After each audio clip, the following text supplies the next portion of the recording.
सारे जहां से अच्छा हिंदुस्तान हमारा, हम बुलबुले हैं इसके, ये गुलसिता हमारा, मजहब नहीं सिखाता आपस में बैर रखना, हिंदी है हम, वतन है हिंदुस्तान हमारा। इकरा चौधरी। धन्यवाद अध्यक्ष महोदया। आज हमारे राष्ट्रगीत के 150 वर्ष पूरे होने पर हो रही महत्वपूर्ण चर्चा में गर्व के साथ एक भारतीय होने के नाते मैं अपने विचार रखना चाहती हूँ। सदन में इतिहास को तोड़ मरोड़ कर पेश करके फिर से मुस्लिम तुष्टीकरण के नाम पर भारतीय मुसलमानों को कटघरे में खड़े करने की कोशिश की जा रही है। लेकिन मैं सदन में बताना चाहूंगी कि हम भारतीय मुसलमान जिन्ना के आह्वान को ठुकराकर अपने इस प्यारे वतन की मिट्टी के साथ मजबूती से जुड़े रहे। हमने महात्मा गांधी, बाबा साहब डॉक्टर भीमराव अंबेडकर, रविंद्रनाथ टैगोर जी, सुभाष चंद्र बोस जी, मौलाना अबुल कलाम आजाद, अशफाक उल्लाह खां साहब के विचारों को अपनाया। हम भारतीय मुसलमान इंडियंस बाय चॉइस हैं, बाय चांस नहीं। वंदे मातरम के किन छंदों को राष्ट्रीय गीत के तौर पर अपनाया जाए, यह फैसला सर रविंद्रनाथ टैगोर और सुभाष चंद्र बोस जी जैसे नेताओं के परामर्श के बाद हुआ। क्या अब हम उन महान नायकों की समझ पर प्रश्न चिन्ह उठाएंगे? उन्हें देश को बांटने वाला और तुष्टीकरण करने वाला कहने का पाप करेंगे? उन महान हस्तियों ने वंदे मातरम के उन छंदों को अपनाया जिन्होंने देश के हर वर्ग, हर धर्म के मानने वालों को एक सूत्र में पिरोने का काम किया। और मैं एक घटना आप लोगों के सामने रखना चाहती हूँ। वर्ष 1998 में उत्तर प्रदेश सरकार के मंत्री रविंदर शुक्ला जी ने स्कूलों में राष्ट्रगीत को गाना अनिवार्य कर दिया था। लेकिन तब के तत्कालीन प्रधानमंत्री अटल बिहारी वाजपेयी जी ने, जो उस समय लखनऊ के दौरे पर थे, उत्तर प्रदेश सरकार के इस फैसले पर नाराजगी जताई और यूपी सरकार ने राष्ट्रगीत को अनिवार्य करने वाले मंत्री को बर्खास्त कर दिया था। अब मैं सत्ता पक्ष से सवाल करना चाहूंगी।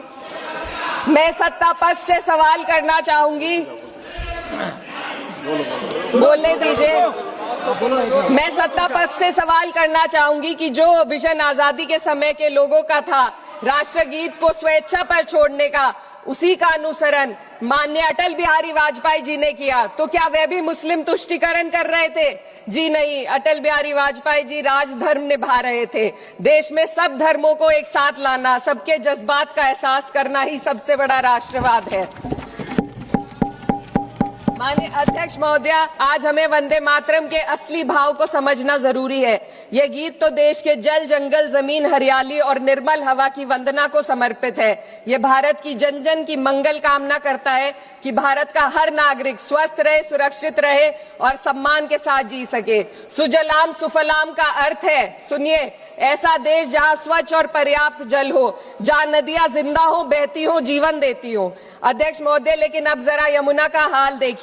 दिल्ली प्रदूषण नियंत्रण समिति की 2025 की रिपोर्ट बताती है कि यमुना के कई हिस्सों में बीओडी स्तर 127 mg पर लीटर है तक पहुंच चुका है, जबकि किसी जीवित नदी के लिए ये 3 mg पर लीटर से कम होना चाहिए। ये सिर्फ नदी का संकट नहीं है, ये किसान का संकट है। नमामि गंगे के नाम पर हजारों करोड़ रुपए खर्च हो गए, लेकिन सच्चाई ये है कि आज भी गंगा और यमुना के किनारे किसान मजबूरी में उसी जहरीली पानी से खेती कर रहा है। वही जहर अनाज में उतरता है और वही जहर किसान की जिंदगी को धीरे धीरे खत्म कर देता है। अध्यक्ष महोदय, जब पानी जहर हो जाएगा तो सुजलाम कैसे होगा? जब किसान बर्बाद होगा तो सुफलाम कैसे होगा? मलयज शीतलम, मलय का अर्थ है मलय पर्वत से बहने वाली ठंडी, सुगंधित, चंदन जैसी हवा जो जीवन देती है, बीमारी नहीं। आज मैं इस सदन से पूछना चाहती हूँ, क्या आज के भारत की हवा मलयज शीतलम है? नहीं अध्यक्ष जी, बस संसद से बाहर कदम रखिए, एक गहरी सांस लीजिए। ये चंदन की महक नहीं, ये जहर है जो आपके हमारे फेफड़ों में उतर रहा है। दुनिया के 20 सबसे प्रदूषित शहरों में से 13 भारत में है। दिल्ली की हवा में सांस लेना मानो रोज 20 सिगरेट पीने जैसा हो।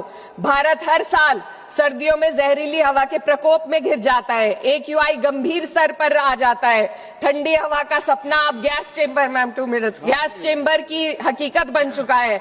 हम वो देश हैं जहां सरकार प्रकृति पर बने गीत का मान मर्दन तो करती है, पर उसी प्रकृति, जंगल, हवा, पेड़ को बचाने वाले कानूनों को धीरे धीरे खुद ही खत्म कर रही है। ये है आज के हमारे मलयज शीतलम की अफसोसजनक सच्चाई। अगर हम हवा को साफ नहीं कर पाए तो न सुजलाम बचेगा न सुफलाम बचेगा। माननीय अध्यक्ष महोदया, सस्य श्यामलम का अर्थ है ऐसा देश जहां उपजाऊ जमीन हो, जहां खेत फसल से भरे हो और किसान कर्ज और निराशा में न डूबा हो। आज किसान सिर्फ मौसम से नहीं लड़ रहा, वह प्रदूषण, नीतियों की बेरुखी और सिस्टम की नाइंसाफी से लड़ रहा है। एक तरफ कॉरपोरेट के लोन माफ होते हैं, दूसरी तरफ किसान को उसकी वाजिब MSP भी नहीं मिल पाती है। आप ग्लोबल सुपर पावर बनने की बात करते हैं, लेकिन हमारी पर कैपिटा इनकम दुनिया में 136वें नंबर पर है। हम अपने छोटे पड़ोसी देश से भी पीछे हैं। हमारे लोग $2,500 तक भी नहीं कमा पा रहे एक साल में, और जिन अरबपतियों की ये रक्षा करते हैं वो इतना पैसा 1 सेकंड में कमा लेते हैं। आज वंदे मातरम को बुनियाद बनाकर राजनीति की जा रही है, लेकिन जमीन पर जंगल पूंजीपतियों को सौंपी जा रही है, आदिवासियों को उनके घरों से उजाड़ा जा रहा है। मातरम में जो मात्रा माता है वे सिर्फ मातृभूमि की वंदना नहीं, वे इस धरती की हर नारी, वे इस देश की हर बेटी, हर महिला के सम्मान की बात भी करता है। लेकिन आंकड़े अगर आप देखेंगे, NCRB की हाल की रिपोर्ट के अनुसार, मैम जसवंत के अनुसार देश में हर वर्ष लगभग 30,000 से अधिक बलात्कार हो रहे हैं, यानी एक दिन में 80 से अधिक महिलाएं यौन हिंसा का शिकार होती हैं। और ये सिर्फ दर्ज मामले हैं। जब जम्मू कश्मीर की एक बच्ची हिंसक अत्याचार का शिकार होती है, जब सत्ता से जुड़े लोगों पर आरोप लगते हैं और कार्रवाई वर्षों लटक जाती है, जब उन्नाव की पीड़िता लखनऊ के दरबार में इंसाफ को लेकर अपनी जान देने पर आमादा होती है, जब बिल्किस बानो के अपराधियों का सरकार के लोग द्वारा स्वागत किया जाता है, तो ये घटनाएं वंदे मातरम की आत्मा पर चोट पहुंचाती है। मैं अध्यक्ष महोदया बस यही कहना चाहती हूँ अपनी बात को अंत में रखते हुए कि वंदे मातरम सिर्फ अतीत की ललकार नहीं, ये वर्तमान की जिम्मेदारी है, ये आत्मा मंथन की घड़ी है। यही समय है कि हम वंदे मातरम को सिर्फ नारा नहीं, नीति और जिम्मेदारी बनाएं।